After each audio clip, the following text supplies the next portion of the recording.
Salut, c'est Cyril pour Moko Fishing.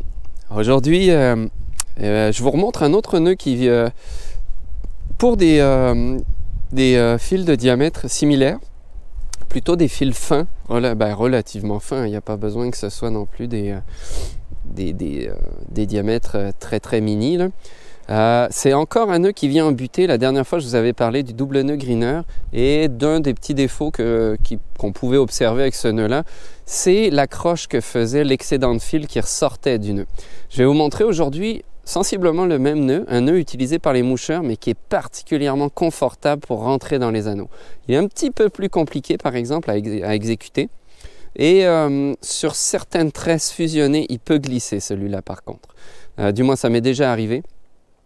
Bon, peut-être que je l'exécutais mal à l'époque, mais c'est ça, c'est un nœud qui est utilisé beaucoup pour faire les queues de ras des moucheurs. Donc les bas de ligne des moucheurs, ils accumulent une succession de nylons dont ils diminuent le diamètre pour arriver assez fin, et ils vont utiliser ce nœud-là qui s'appelle le nœud baril.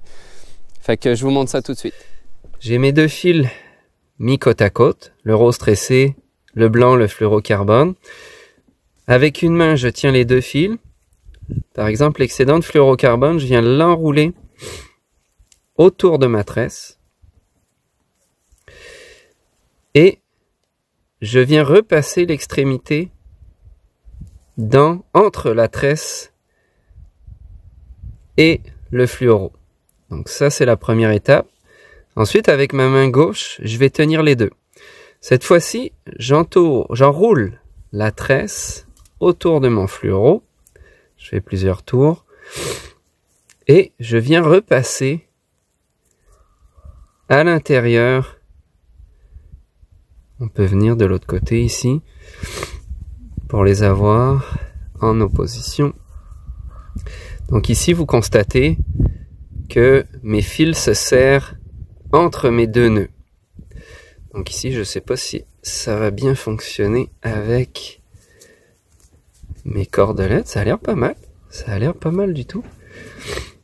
Fait qu'ici, ce que vous pouvez voir, c'est que l'excédent de fil est à l'intérieur du nœud. Ce qui veut dire que ça va être la base du nœud qui va rentrer dans les anneaux. Et ça glisse super bien dans les anneaux.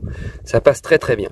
C'est un nœud qui est costaud, qui se fait quand même assez rapidement. Vous voyez, ça m'a pas pris des tonnes de temps. Si j'avais pas eu un petit blanc de mémoire au départ, là, quelques secondes et c'était fait. Fait que un autre nœud que vous pouvez couper à ras. Donc couper les excédents à ras et super efficace à réaliser, à connaître. Moi je trouve que c'est un très bon nœud.